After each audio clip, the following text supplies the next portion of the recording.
Good evening, everyone. Welcome to the tasting room. I'm Chris Lafleur, and we are tasting Lot 905, a 2020 Cabernet Sauvignon blend. This is 80% Cabernet Sauvignon with 15% Cabernet Franc and 5% Merlot.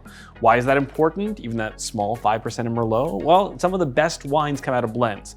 If you think about, how great Cabernet Sauvignon can be on its own, sure, there's no questioning that, but sometimes you find the tannins can be a little aggressive, maybe it needs a little bit more flesh on the bones, and that 5% of Merlot is gonna give it just the tipping point it needs to go from something that's pretty great to extraordinary. Let's see how that plays out here.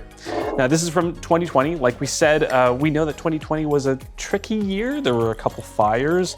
And so even now, when we're looking for Cabernet Sauvignon, it can be kind of hard from this vintage. But that just means that this is all the more reason to snap this up now. We got a fair amount of this, but it's gonna go pretty quickly. So let's go see what we've got here. Now, you can see the color already is pretty well stained. Cabernet Sauvignon is always gonna throw a lot of color, but this is from Sonoma. Some of this might be higher elevation as well. That could do it. I think that based on the smell, ooh, that's a very good smell. This is probably staining that we're seeing from the Cabernet Sauvignon grape being so concentrated. Like I said on the nose, this is very concentrated as well. We've got some raspberry here, some blackberry, a little bit of black currant, cassis, the hallmarks of a great Cabernet Sauvignon. And we also have, while there is a little bit of a green note here that I normally associate with the Cabernet Sauvignon family of grapes, it's not driving the bus. It's really well integrated. So I think some of the harmony that we're seeing here from the grapes together is helping to tamp that down. I'm also noticing there is a fair amount of oak here.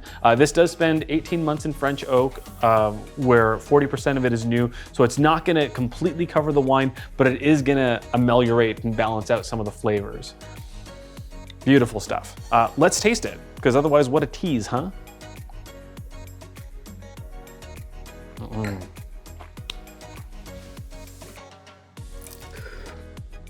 I will say it was really hard to spit that one out. That's really good. But what I am noticing is that the tannins here are pretty aggressive. They feel strong, and it's because this is Cabernet Sauvignon that we're dealing with. It tends to have very coarse, chalky, big tannins. Sometimes people really enjoy that and like to drink it young because they want to feel that strength. Sometimes they want to lay it down.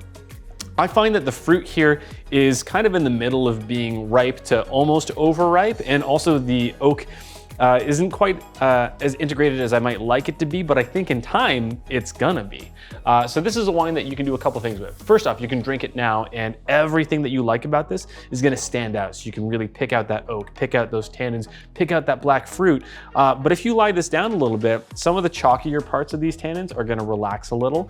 And then you can see in 6 months from now, by the way, it is February 2023, in 6 months from now, what this is gonna taste like. So I would say this is certainly worthy of buying a case on flavor alone. Never mind that this is Cabernet Sauvignon, which will fly off the shelves because of how good this wine is.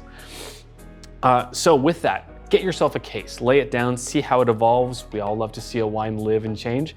And with that, I will see you at the next glass.